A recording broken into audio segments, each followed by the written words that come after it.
Il est 7h39, Nico Saliagas, l'heure de retrouver Jean-Michel Apathy. La journaliste du Monde, Ariane Chemin, qui a révélé notamment l'affaire Benalla en juillet dernier, a été convoquée par la DGSI, la direction de la sécurité intérieure, à la suite de ses articles sur l'ancien collaborateur de l'Élysée. Doit-on voir une pression sur les journalistes et leurs sources, clairement. Jean-Michel ? Clairement, ce n'est pas une réponse corporatiste, c'est que cette convocation nous amène à nous interroger sur le maintien des équilibres de la démocratie en France. Et il faut prendre cette question très au sérieux. Alors la DGSI, Direction Générale de la Sécurité Intérieure, déjà ça fait un peu peur, agit dans un cadre qui est apparemment légal, puisqu'un particulier, dont on ne connaît pas le nom, donc un membre des services secrets, enfin le nom n'est pas public, même si certains le connaissent, donc la DGSI, à la demande du parquet de Paris, convoque Ariane Chemin pour le 29 mai avec une volonté.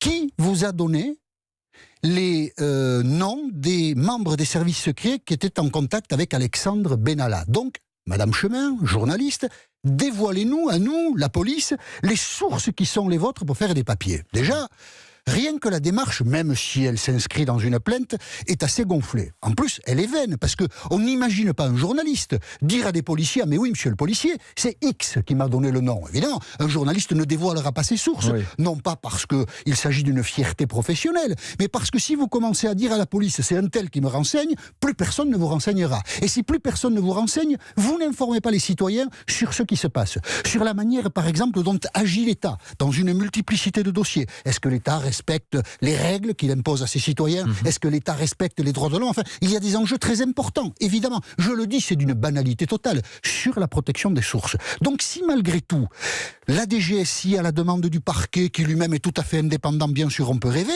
convoque les journalistes, c'est pour créer un climat d'intimidation. Intimidation auprès des sources, intimidation auprès des journalistes. Attention, n'y revenez plus, laissez-nous travailler tranquille, laissez-nous faire vos affaires, occupez-vous d'autre chose. C'est ça, dans la démocratie française, aujourd'hui, c'est ça qui se passe. Évidemment, Le Monde parle d'une inquiétante convocation pour sa journaliste. Le Monde a raison.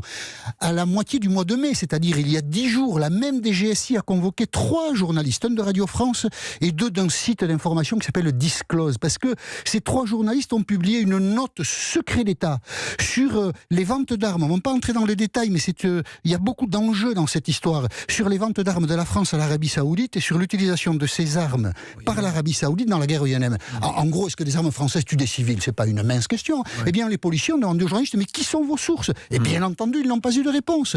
Et cette succession Quelqu'un balance, en tous les cas, c'est ça. Quelqu'un balance chez eux, c'est ça. Oui, mais quelqu'un veut faire circuler une information qui est d'intérêt général. Et donc, on ne peut pas, la police ou la justice ou qui que ce soit ne peuvent pas essayer de tarir ces sources-là, parce que sinon, il n'y a plus d'informations qui circulent. Et est-ce que nous sommes encore dans une démocratie si l'information ne circule pas? Bien sûr, on peut donner les résultats des courses et le championnat de France de football et puis s'en tenir là. Voilà. Emmanuel Macron dénonce souvent, avec raison, l'évolution de certaines démocraties en Europe, comme la Hongrie et la Pologne. Disons les choses simplement, il ne faudrait pas qu'un jour nous ressemblions à ces pays.